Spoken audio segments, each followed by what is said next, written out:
Class.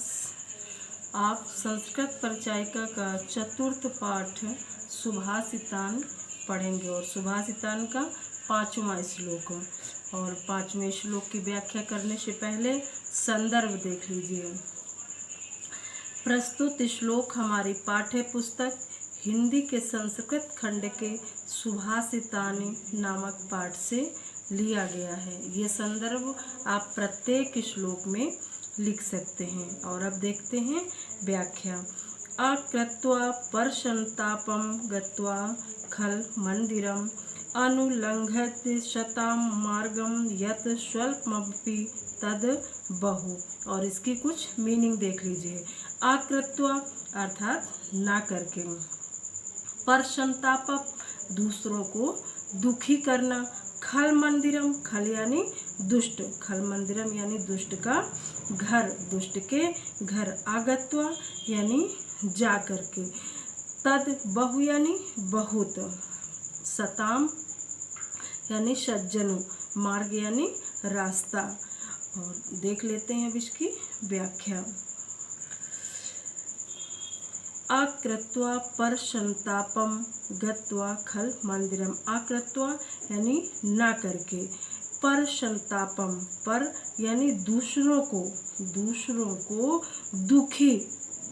दुखी ना करके, दूसरों को दुखी ना करके, खल मंदिरम दुष्टों के घर न जा करके, अनुलंघत शताम मार्गम सज्जनों के मार्ग का उल्लंघन न करके, जो भी यत स्वल्प यानी थोड़ा सा, अप यानी भी उल्लंघन न करके जो भी थोड़ा मिल जाता है, तद बहु वही पर्याप्त है। दूसरों को दुखी ना करके, दुष्टों के घर ना जा करके, सज्जनों के मार्ग का उल्लंघन न करके जो भी थोड़ा मिल जाए वही बहुत है, तद बहु वही बहुत है। अब इसका देख लेते हैं। प्रसंग में आप लिखेंगे गलत, इस श्लोक में गलत कार्य न करने की सलाह दी गई है। अब देखिए नेक्स्ट श्लोक, 6वां श्लोक देखिए।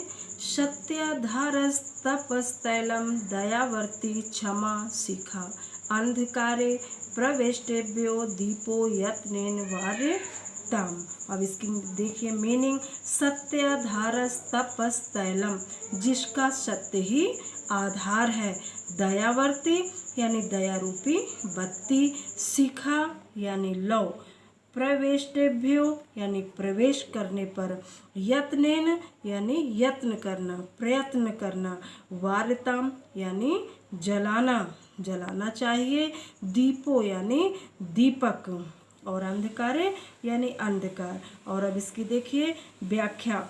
सत्याधारस्तपस्तैलम सत्य जिसका आधार है, सत्य ही जिसका आधार है, तपस्तैलम तप यानी तपस्या, अस्तैल तप क्या है, तप जिसका तेल है, दयावर्ती दया जिसकी बत्ती है, वर्ती यानी बत्ती है, क्षमा शिखा और क्षमा शिखा है, जिसकी क्षमा शिखा है। और आगे अंधकारे प्रविष्टेभ्य अंधकार में, क्षमा जिसकी शिखा यानी लौ, क्षमा जिसकी लौ है, ऐसे दीपक को, अंधकारे यानी अंधकार में, प्रविष्टेभ्यो प्रवेश करते समय, यत्न पूर्वक दीपो यानी दीपक को जलाना चाहिए। सत्य ही जिसका आधार है, तप जिसका तेल है, दया जिसकी बत्ती है, क्षमा जिसकी लौ है, ऐसे दीपक को अंधकार में प्रवेश करते समय यत्न पूर्वक जलाना चाहिए, वार्यताम यानी जलाना चाहिए। और अब इसका लिखते हैं प्रसंग। इस श्लोक में सत्य, तप, दया और क्षमा रूपी दीपक को प्रकाशित करने के लिए कहा गया है। आई होप आप समझ रहे होंगे। त्यज दुर्जन संसर्गम भज साधु समागमम कुरु पुणे महोरात्रम स्मर नित्य मनित्य ताम। अब इसकी मीनिंग देख लेते हैं। त्यज यानी त्याग दो दुर्जन संसर्गम, अर्थात दुष्टों का साथ। भज यानी भजो, समागम यानी साथ। पुण्य महोरात्रम, पुण्य दिन और रात। स्मर यानी स्मरण करना। नित्य मनित्याताम, नित्य ही ईश्वर का स्मरण करना। और देखिए इसकी व्याख्या। त्यज दुर्जन संसर्गम, त्यज यानी त्याग दो दुष्टों का साथ, दुष्टों का साथ त्याग कर साधु समागम, साधु संतों से मेल मिलाप। कुरु यानी करो, साधु संतों से मेल मिलाप दिन रात करो, साधु संतों से मेल मिलाप दिन रात करो। पुण्य महोरात्रम स्मर, पुण्य कर्म करो, मेल मिलाप दिन रात करो, पुण्य कर्म करो सदैव ईश्वर का। नित्य यानी सदैव या प्रतिदिन, नित्य काम सदैव ईश्वर का स्मरण करो। दुष्टों का साथ त्याग कर साधु संतों से मेल मिलाप दिन रात करो। पुण्य कर्म करो सदैव ईश्वर का नित्यताम स्मरण करो। और इसका लिखिए प्रसंग। इस श्लोक में गलत रास्तों को छोड़कर सही रास्ता अपनाने के लिए, ईश्वर का स्मरण करने के लिए बताया है। अर्थात सही रास्ता अपनाने के लिए ईश्वर का स्मरण करना चाहिए।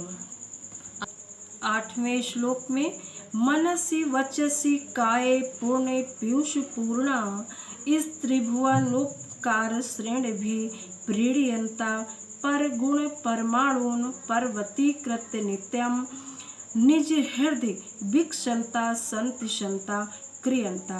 अब इसमें कुछ मीनिंग देख लेते हैं।